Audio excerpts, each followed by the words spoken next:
बिस्मिल्लाहिर्रहमानिर्रहीम। अस्सलाम वालेकुम नाज़रीन, मेरा नाम सरवत वलीम है। नाज़रीन, मिली जुली ख़बरें हैं। कुछ ख़बरों का ताल्लुक़ तो मुस्लिम लीग नवाज़ से है, जो बड़ी अहम ख़बरें हैं, जिसमें रुसवाई भी है, धुलाई भी है, नाकामी भी है, बदनामी भी है। और कुछ ऐसी ख़बरें हैं जिनका ताल्लुक़ पाकिस्तान तहरीक इंसाफ़ से है, जिसमें जोश भी है, जज्बा भी है, हिम्मत ना हारने का अज़्म भी है और पहले से ज़्यादा ताकत और अज़्म के साथ आगे बढ़ने के हवाले से स्ट्रैटेजीज़ बनाई जा रही हैं।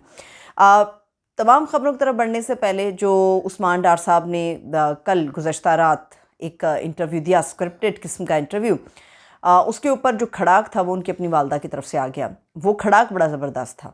कुछ उसके ऊपर तबसरा करेंगे।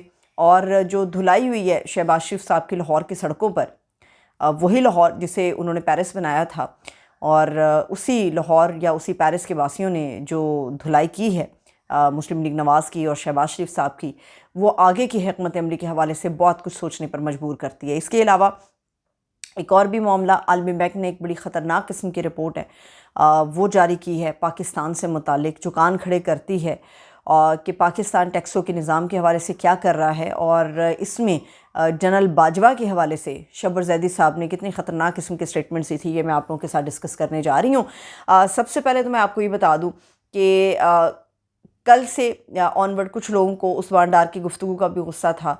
शहबाज शरीफ साहब कल लाहौर की सड़क पे निकले हुए थे, तो उनको कुछ लोगों ने घेर लिया और बहुत सारे लोग मुझसे शिकवा करते हैं कि मैडम कुछ तरह की वीडियोस जो हैं वो साथ साथ चलाया करें, मगर उसमें इतनी नंगी और गंदी किस्म की गालियां हैं कि माँ बहनों बेटियों के साथ बैठ के उन इस तरह की वीडियोस को नहीं सुना जा सकता। तो एनी हो, शहबाज शरीफ साहब निकले हैं लाहौर की सड़क पे, वही टॉम क्रूज़ और माइकल जैक्सन बन के जिस तरह से वो निकलते हैं। गाड़ी के अंदर वो बैठे हुए थे, दौरा करने के लिए बेसिकली वो निकले थे कि लोग क्या अब भी सलूट करेंगे, लोग शहबाज शरीफ को देख के मुतवज्जो होंगे, लोगों का रिएक्शन क्या होगा, ये असल में सारा गेम प्लान था।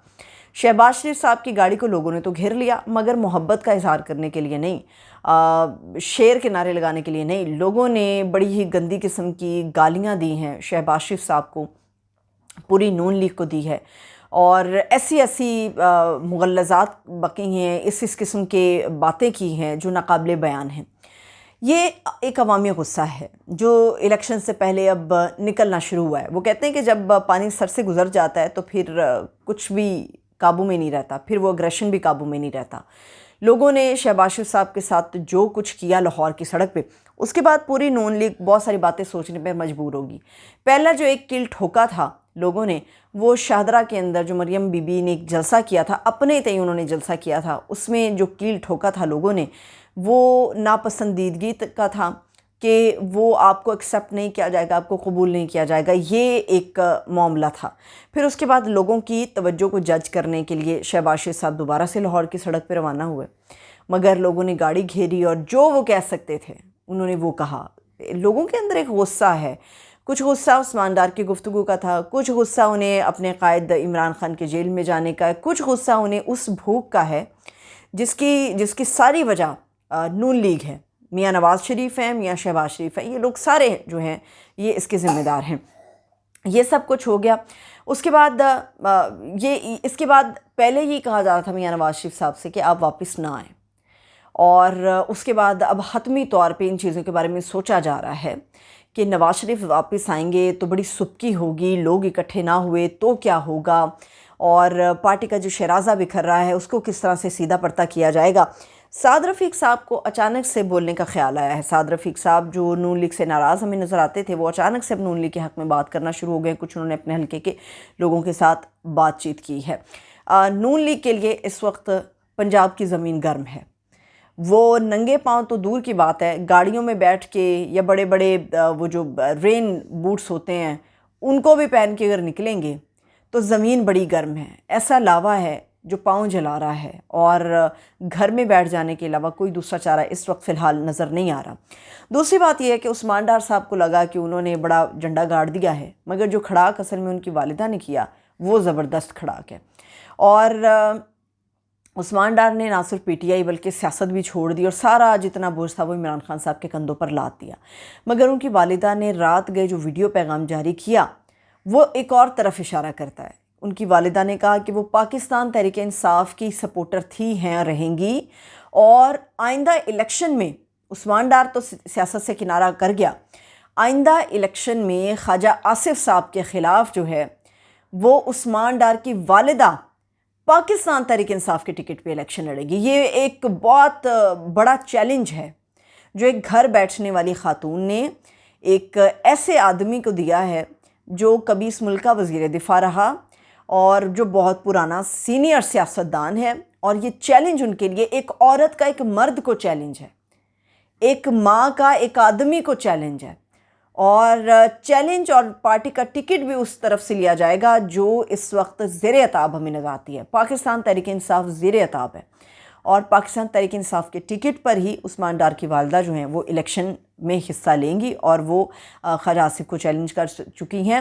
جو لوگوں کو یہ لگ رہا تھا کہ عثمان ڈار کے ذریعے سے وہ جو کرنے جا رہے ہیں وہ بہت بڑا کوئی کارنامہ سر انجام دے گا، عثمان ڈار کی جتنی بھی گفتگو تھی وہ بالکل اس وقت زیرو ہو جاتی ہے جب عثمان ڈار کی والدہ کا ویڈیو پیغام منظر عام پر آتا ہے۔ اب آتے ہیں اس ایک معاملے کے اوپر۔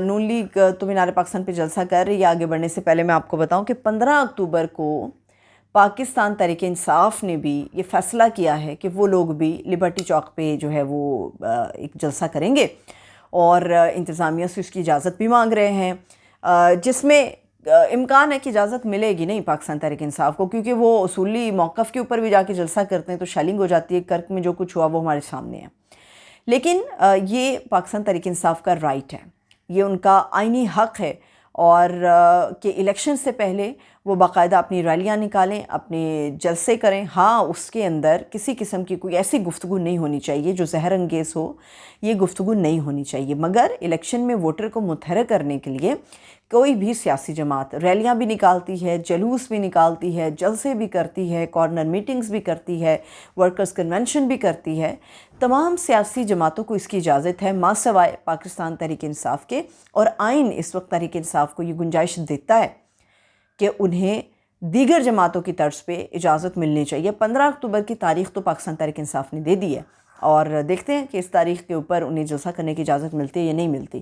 اب سب سے جو خطرناک چیز ہے وہ عالمی بینک کی ایک ایسی رپورٹ ہے جو یہ کہتی ہے کہ پاکستان قرضوں کے بوجھ کے جو حامل غریب ترین ممالک ہیں ان کی فہرست میں شامل ہے۔ ذرا سوچئے کہ ایک ایسا ملک پاکستان، اسلامی جمہوریہ پاکستان، ہماری ریاست پاکستان جو ایٹمی قوت ہے، ذرا غور کیجئے، ایک ملک جو ایٹمی قوت ہے، عالمی بینک اس ملک کو قرضوں کے حامل غریب ترین ملکوں کی فہرست میں شامل کرتا ہے۔ ہم نے ایٹم بم بنا لیا مگر ہم اپنے ٹیکسوں کے نظام کو بہتر نہیں کر سکے۔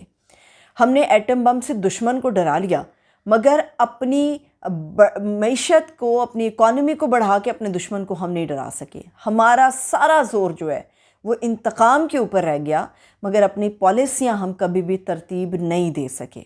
ٹیکسوں کے نظام میں جو ہماری خامیاں ہیں اس کو عالمی بینک نے اپنی رپورٹ کے اندر بھی درج کیا ہے۔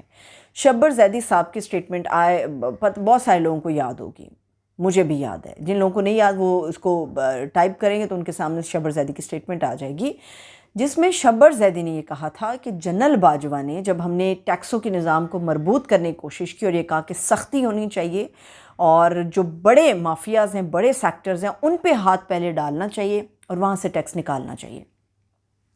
اس وقت شبر زیدی نے کہا کہ میں آن ریکارڈ یہ بات کرتا ہوں کہ جنرل باجوہ نے انہیں، شبر زیدی کو یہ کہا تھا کہ آپ نے ریئل اسٹیٹ والوں کو نہیں چھیڑنا، آپ نے بلوچستان میں جو سمگلنگ ہو رہی ہے اس معاملے کو نہیں آپ نے چھیڑنا، یعنی کہ جن حصوں کو روک کے ٹیکسوں کا ایک مربوط اور بہتر نظام لایا جا سکتا تھا اس پہ قدغنیں لگوا دی گئیں۔